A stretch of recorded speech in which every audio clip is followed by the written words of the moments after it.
Continuando con el tema, entonces nosotros estamos mirando de que nosotros somos un signo, todos los seres humanos somos un signo y comunicamos algo.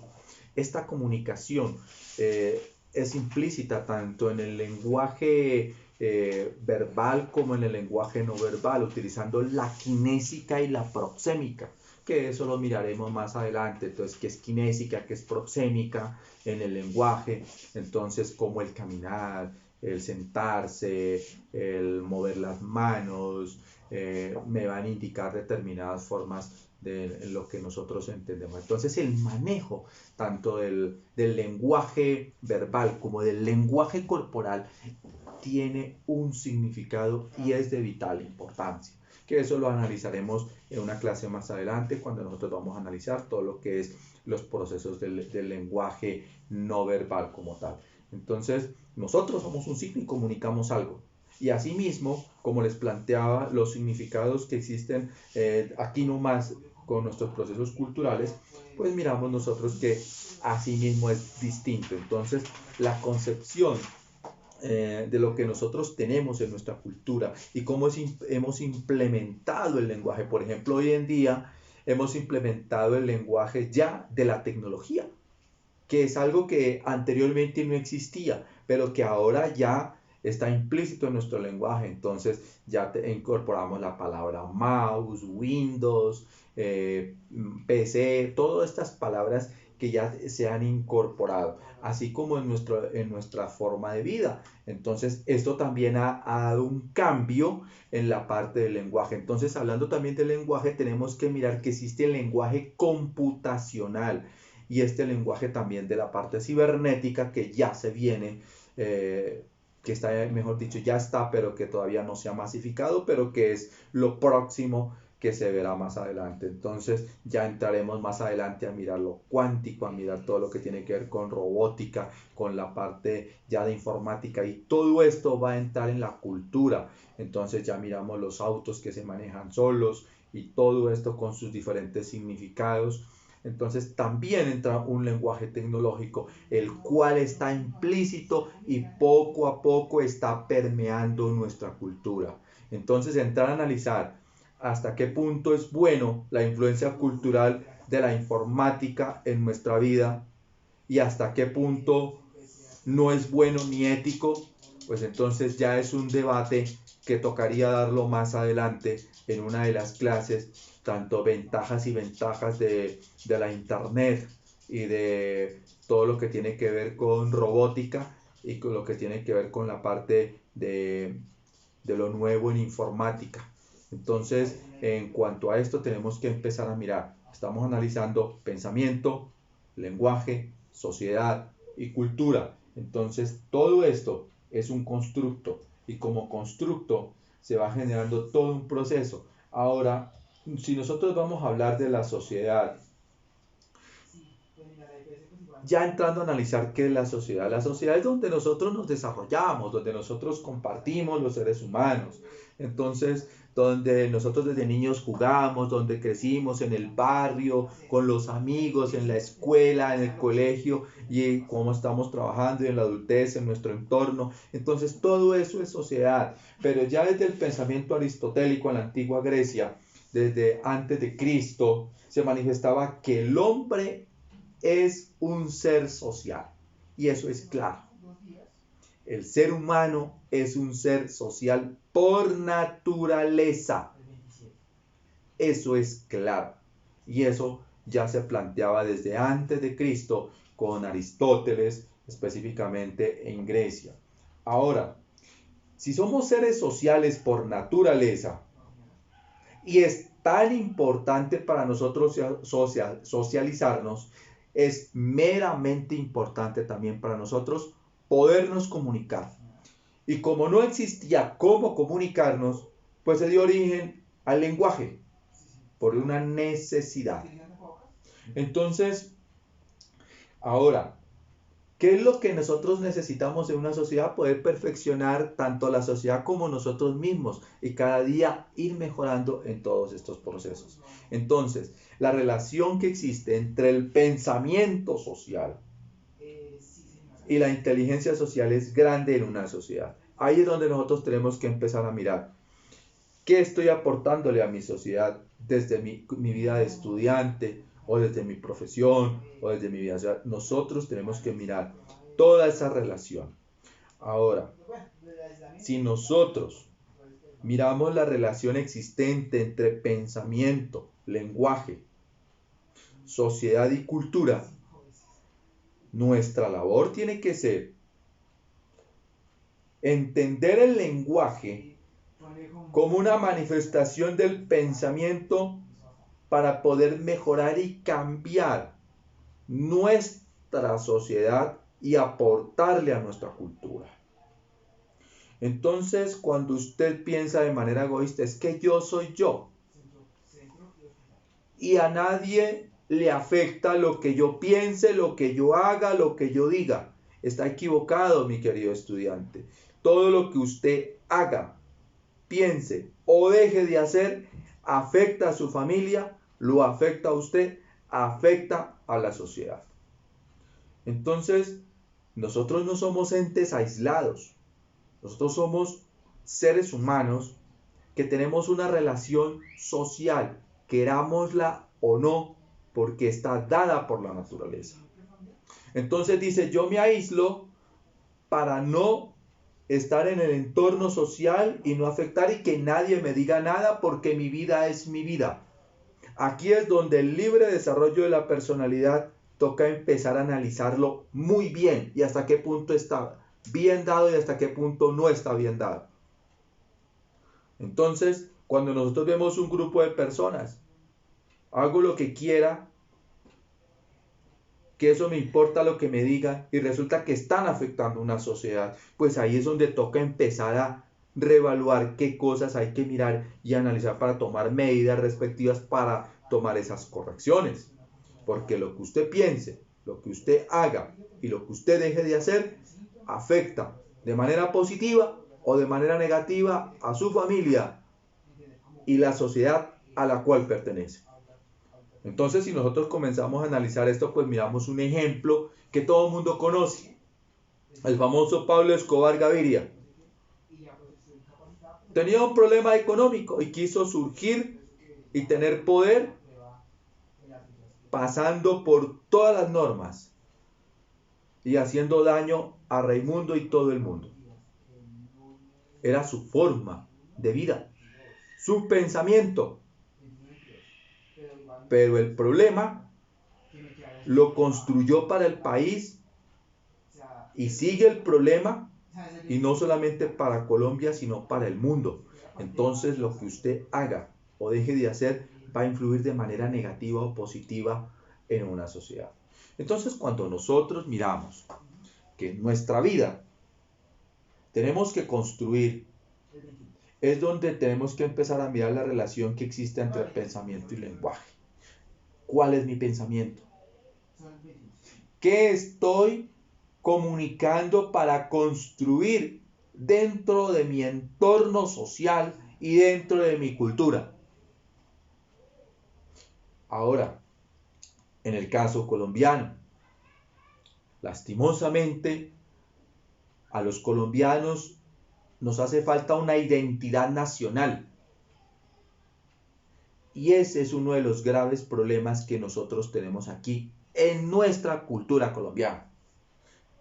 La única identificación que tenemos nosotros como colombianos de identidad es cuando juega la selección Colombia. El resto no hay identidad nacional. Entonces, acá nos creemos gringos o de pronto europeos y valoramos más lo de afuera que lo de adentro. Porque nos hace falta un constructo de un sentido de identidad nacional. Los escritores colombianos han tratado de dar a conocer y que el pueblo entienda que se necesita una identidad nacional en Colombia, independientemente del equipo de fútbol. Pero lastimosamente nuestra sociedad ha hecho caso omiso porque le hace falta lectura crítica.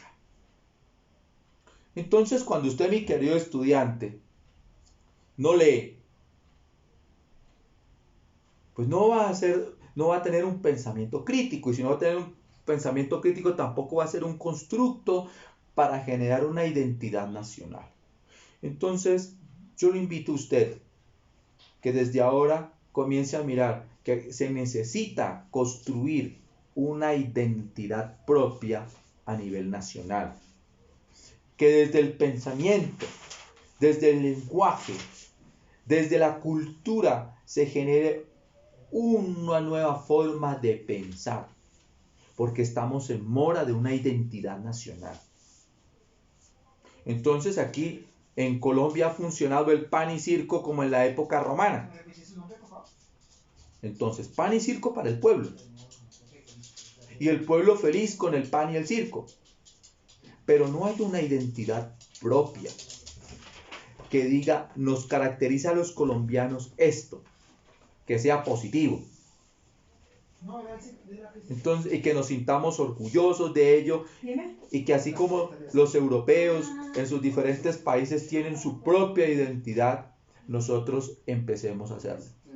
García Márquez y otros escritores colombianos enfocaron su literatura para construir una identidad nacional.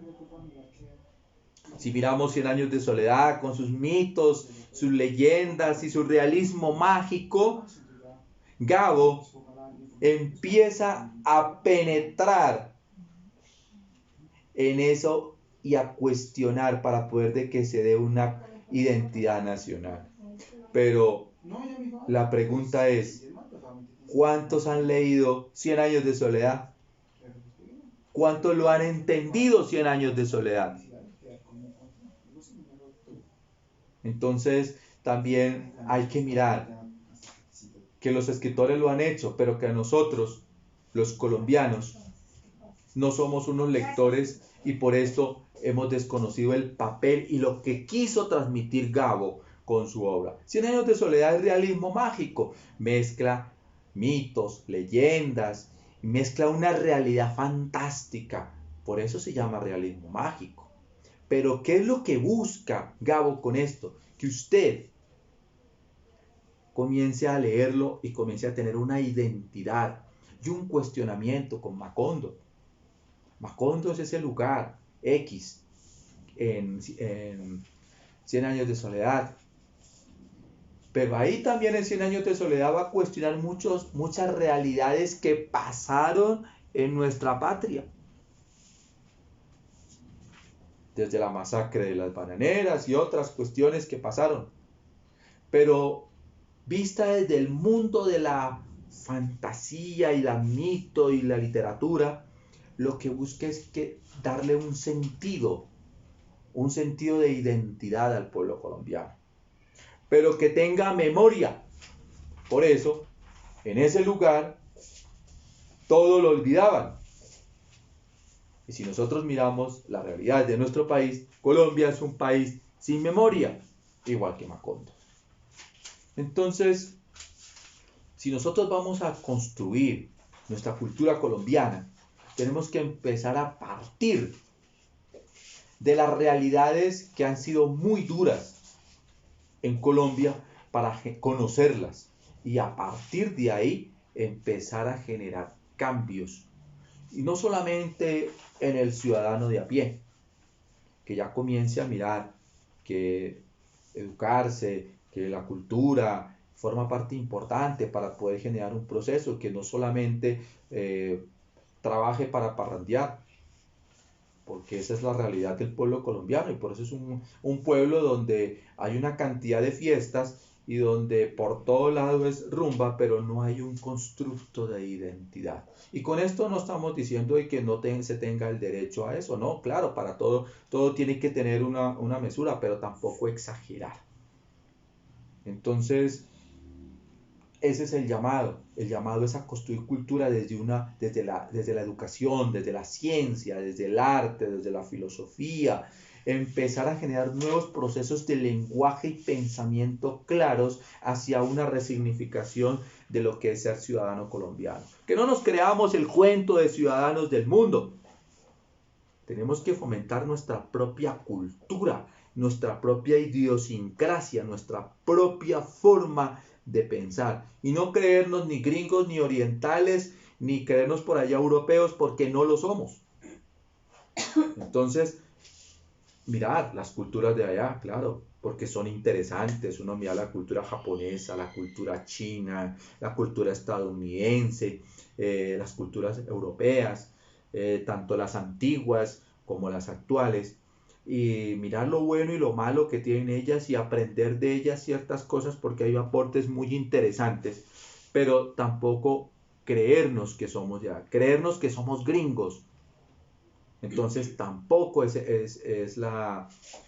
como la cuestión. Tenemos que construir lo nuestro, valorar lo nuestro, conocer nuestra propia cultura, conocer nuestro propio pensamiento como colombiano, generar un proceso distinto al que nos ha venido dando a conocer esa cultura facilista y lastimosamente el narcotráfico que entró a hacerle daño al pensamiento como tal del hombre colombiano. Entonces, el narcotráfico ha sido uno de los grandes males del país, y esto ha permeado no solamente en la cultura, porque hasta la música para narcos salió. Entonces ya hasta novelas para narcos haciéndole apología al crimen. Entonces, ¿qué cultura estamos generando nosotros? Ahí es donde está la educación. Si bien es cierto que hay que conocer una realidad, también es cierto que no puedo permitir que programas de televisión me catapulten a un narcotraficante. Entonces, el pueblo colombiano y los muchachos conozcan más a Pablo Escobar que a Rodolfo Ginás o que a muchos científicos colombianos. Entonces, pero culpa es de la misma sociedad colombiana, que ha permitido que estos canales, para lucrarse, dañen la cultura colombiana y hagan apología al crimen o a los criminales. Entonces la educación tiene que ser en este sentido muy crítica. Y esto tiene que ser pensamiento. Como pensamiento tenemos que mirar lo mejor para una sociedad. Y lo mejor para una sociedad no es hacer apología al crimen. Lo mejor para una sociedad no es seguir el consumismo rampante de un capitalismo degradante. Lo mejor desde el pensamiento para una sociedad tiene que ser un cambio en la manera de pensar, en la educación, en la cultura, en el arte, donde seamos críticos y donde podamos decir las cosas y donde no seamos señalados por pensar distintos o donde no seamos asesinados como ha ocurrido en el país con Jaime Garzón por decir una verdad. Entonces todo esto tiene que empezar a generar, porque acá nos han metido la cultura del miedo, el no decir las cosas, el pensar pero no decirlas porque me matan. Entonces, esa es la cultura que está imperando y es una cultura que tenemos que erradicar, tanto de la cultura de las fuerzas legales como ilegales. Entonces, se hace necesario entrar a un cuestionamiento de una realidad social que sea mejor para las próximas generaciones, donde haya aporte científico, donde se construya en realidad el avance en todos los sistemas económicos, en los sistemas de salud, en los sistemas de inclusión social. Entonces, cuando nosotros miramos que queremos un país diferente, tenemos que ir a esto, al pensamiento, al lenguaje, a la cultura y a la sociedad. Porque no podemos permitir que se siga haciendo lo mismo y que se siga pensando lo mismo de aquí a 100 años, porque entonces tenemos una Colombia totalmente retrasada. Entonces, si ha pasado eso en la política, tenemos que cambiarlo. Si ha pasado eso en la economía, tenemos que cambiarlo. Si ha pasado en las formas de pensar y en la educación, tenemos que cambiar. Entonces, aquí es el llamado a mejorar los paradigmas educativos. Entonces, ¿ya para qué te voy a calificar con una nota? Tú no vales ni un 10 ni vales un 5, que lo dice la ley, pero es algo que tenemos que empezar a reevaluar, porque la educación no es un número. Eso no me dice nada de un estudiante. Ni un número dice algo de lo que yo sé o de mis habilidades. Entonces, hay que empezar a generar procesos más críticos, una educación mucho más incluyente, con unos nuevos paradigmas. Pero entonces usted tiene que empezar desde su casa, empezar a mirar, que tiene que leer más, mi querido estudiante, que tiene que empezar a cuestionar todas las realidades de su entorno, que tiene que construir su propio ideal y su propio pensamiento, que tiene como tarea empezar usted a generar un proyecto personal y un proyecto social, y que ese proyecto social beneficie a los demás. Y eso es política. Entonces, no se puede desligar de esos hechos. Entonces, y no necesariamente es que usted se afilie a un partido político, pero eso es política. Entonces, la transformación social, la cultura, tiene que ver con los hechos políticos. Y usted, mi querido estudiante, está llamado a educarse, no para obtener un título y colgarlo allá, sino para que usted aprenda a pensar y aprenda a mirar qué es lo que va a hacer, qué es lo que va a cuestionar y cuáles son sus aportes a una sociedad, porque ese es el legado que usted tiene que dar.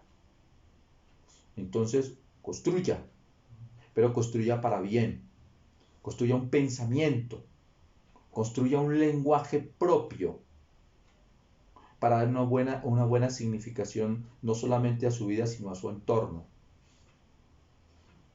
Y construya un buen aporte social y lógicamente proyectos culturales que no solamente va desde el baile de una región, sino que tiene que ver con todo un proceso de desarrollo.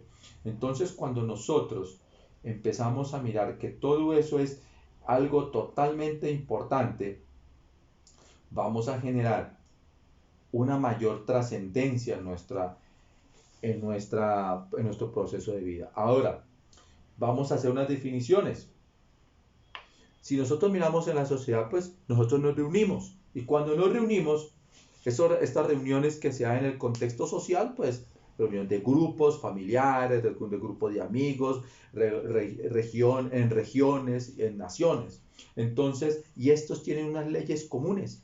Esto es sociedad. La sociedad también está bajo una normatividad, que es lo que a veces nosotros desconocemos. Agrupaciones de individuos, claro, estas agrupaciones de individuos sí tienen un fin. Por ejemplo, tenemos agrupaciones como la Cruz Roja, como los Scouts, etcétera, que están generando procesos también de una manera u otra para una cooperación dentro de la misma sociedad. Entonces, cuando nosotros miramos, una sociedad debe tener unas normas. Y a veces, aquí en este momento, está pasando que se están pasando por encima de las normas. Y eso es algo que se tiene que mirar en nuestra sociedad.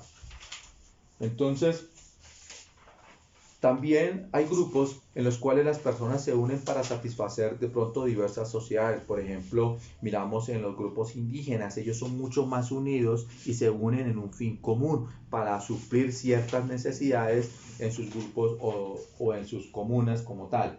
Entonces, por eso es interesante que usted analice cuál es su papel en este momento.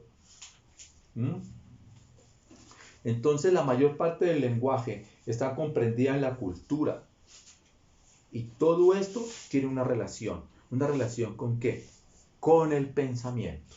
Pero también es una relación que existe con nuestra lengua.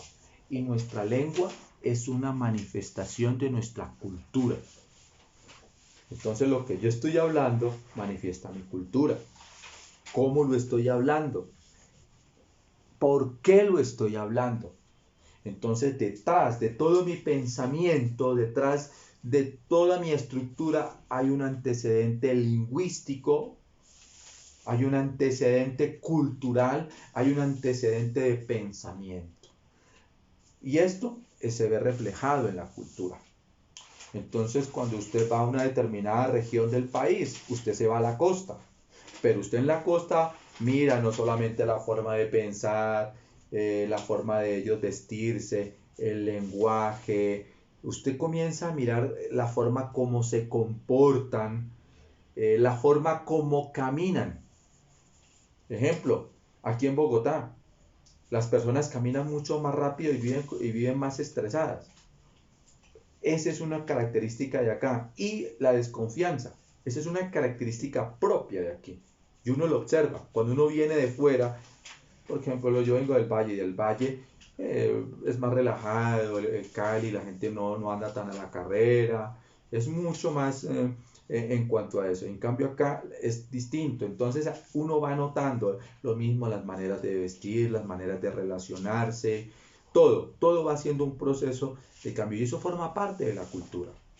Cuando se viaja y se conoce cultura, se conoce formas de pensar y eso es interesante porque comienza a generar un aporte. Entonces comienza uno a mirar que el mundo está más allá de lo que uno creía. Nosotros pensamos, creamos, imaginamos, sentimos y comunicamos a través de un lenguaje. Entonces, que es un instrumento fundamental de comunicación y es un instrumento fundamental para construir cultura. Entonces la cultura está hecha de lo que nosotros creamos, imaginamos, sentimos, comunicamos. De esta manera se construye cultura y de esta manera sabemos a qué grupo pertenecemos en nuestra sociedad. Entonces, como les decía, Colombia es un país maravilloso, pero en nuestra cultura siempre hemos estado enfocados en lo negativo. Entonces Colombia, país violento, Colombia, narcotráfico, Colombia, corrupción, siempre es negativo. Es hora de empezar a hacer una resignificación y mirarle lo positivo que tiene el país. Por eso es que tenemos que empezar ya a construir nuestra propia identidad nacional. Está en mora. Y nuestra identidad nacional no es coger un héroe. No, eso no es una identidad nacional. Entonces, anteriormente, en épocas pasadas, por allá en los años 40, 50, resaltaron a un héroe. Entonces los libros de educación resaltaron a Simón Bolívar y a los próceres de la independencia. Y eso lo llamaron identidad nacional. Y eso no es identidad nacional. Entonces la identidad nacional va mucho más allá de lo que hizo o deje de hacer un personaje. Es un entorno cultural, una identidad propia de todos, no de una persona. Entonces tenemos que empezar a evaluar qué es lo bueno y qué es lo malo que han hecho. Entonces anteriormente se enfocaron porque Colombia carecía y ha carecido de identidad. Y como no tenía un orden, estaba en un desorden político increíble, entonces empezaron a meterle esas ideas. Y por eso usted encuentra los libros de antes con muchas cuestiones de nacionalismo, patriotismo y todas estas cosas. Si bien es cierto que hay que resaltar que es un deber importante el amar la patria, y el tener unas instituciones fortalecidas como la justicia, que tiene que estar bien fortalecida, más que otras, y un sistema educativo y un sistema de salud, mejor dicho, bien centrado, y con unas instituciones que realmente hagan valer los derechos, y con un gobierno que en realidad sepa gobernar, que no sean títeres de los que ya se sabe. Entonces, pues, es algo que tenemos que empezar a reevaluar. Tenemos que mirar personas que sí sepan gobernar, personas que sí tengan el proyecto claro, porque Colombia, ese es otro problema, que Colombia no tiene unos gobernantes con unas proyecciones a futuro. Aquí solamente han existido gobiernos apaga incendios. Por eso es que tenemos un problema social, por eso tenemos un problema cultural y por eso tenemos un problema político y económico. No hay un proyecto. O sea, nunca ha surgido un gobernante con un proyecto claro a 20, 30 años. No lo hay. No lo ha habido. Entonces, aquí se sube el presidente de turno y solamente estos son sus proyectos por 4 años y listo. Los terminó, no los terminó, bueno o mal presidente, termina. Aquí no hay un proceso de revocatoria como tal, como existe en otros países, por ejemplo, el Ecuador. Entonces, todo eso tenemos que analizar. ¿Por qué ellos culturalmente permiten un presidente si está de acuerdo y si no, culturalmente es derrocado el presidente? ¿Y por qué Colombia permite, bueno o mal presidente, lo deja terminar? ¿Qué sucede? ¿Por qué nuestra idiosincrasia y nuestra cultura es así? ¿Por qué en el Ecuador los tumban a los presidentes que no están acorde con los requerimientos del pueblo? Entonces, eso también es cultura. Entonces tenemos que analizar. Entonces, el lenguaje es una forma muy poderosa. Con el lenguaje y el pensamiento son las armas más poderosas. Por eso es que los dictadores han perseguido a los escritores. Si vamos a ver, Pinochet persiguió a Neruda. Pinochet hizo el Carnaval de la Muerte en Chile. Persiguió periodistas, educadores, poetas y todos los que se oponían a su régimen. ¿Por qué? Porque mediante el lenguaje, mediante su literatura, le estaban dando a conocer al pueblo. Y aquí en la historia, si usted va a mirar, Antonio Nariño fue perseguido. ¿Y cuál fue el delito de Antonio Nariño? Traducir del francés al español los derechos del hombre y del ciudadano. O sea, utilizó el lenguaje para dar a conocer los derechos. Fue perseguido. Lo mismo hizo el general Franco en España cuando fue allá dictador. 1936-1939, que desató la Guerra Civil Española. Entonces, persiguió a todos los académicos, asesinó a muchos. Muchos de ellos huyeron y llegaron como profesores acá a la Universidad Nacional. Por eso es que también la Nacional ha surgido de manera, porque en esa época llegaron acá personas de gran talante con educación europea, pues mucho más avanzada en muchos aspectos. Entonces el lenguaje es una de las formas más poderosas y es del pensamiento, porque sin lenguaje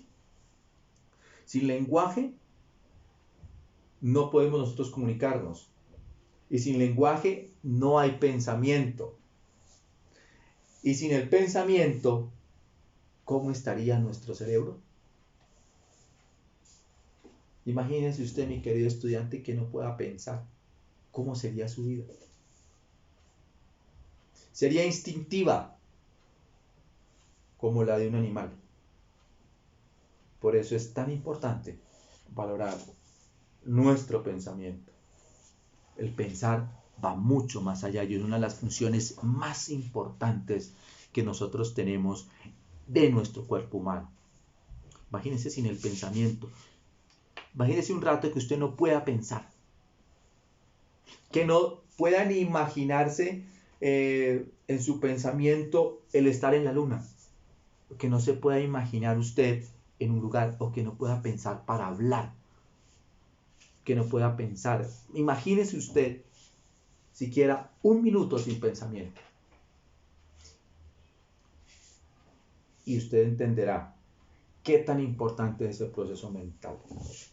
Y sin el pensamiento no existe, no habrá proceso. Pero recuerde que para que exista el pensamiento primero tuvo que haber existido el lenguaje. Porque sin lenguaje no hay pensamiento. Entonces, aunque muchos me rebatirán acá y dirán que primero es el pensamiento y luego el lenguaje, estarán en todo su derecho, porque hasta el momento no se ha podido descubrir cuál de las dos. Y ese es el gran paradigma que existe ahora. Es como el huevo y la gallina.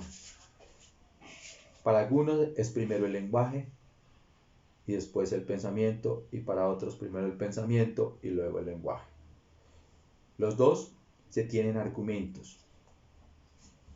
Hasta el momento no se ha podido establecer, por eso Newman Chomsky, que es uno de los grandes lingüistas, también ha planteado, y otros lingüistas que también generaron todo este proceso, y eso también lo han estudiado los neurolingüistas y los psicolingüistas. Entonces es interesante mirar cómo se origina el lenguaje y cómo nuestro pensamiento y nuestro cerebro todavía sigue siendo un universo que no lo conocemos. Entonces es interesante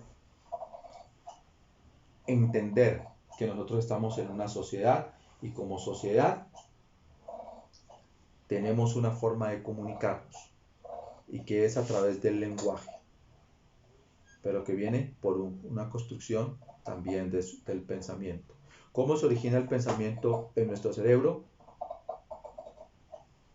Ese es uno de los grandes paradigmas que todavía existen en la medicina, y es algo en la neurología específicamente, que todavía se desconoce cómo funciona, qué es lo que tenemos nosotros para poder diferenciarnos específicamente de las otras especies. Entonces, antes nosotros de conocer la idea que nosotros pensamos, el ser humano es capaz de ordenar, de crear y de ir mucho más allá en su concepción. Entonces, mi querido estudiante, valore su cerebro, valore su capacidad de pensar, haga un constructo de su propia existencia y de su propia vida, y valore usted los dones que tiene, porque el mero hecho de pensar lo diferencia de las otras especies.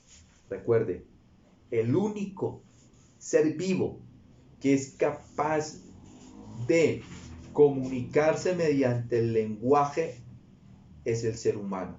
Los animales no poseen inteligencia hasta el momento, no se ha demostrado que la posean. Se comunican de manera instintiva. Ellos no pueden pensar que esto es una flor.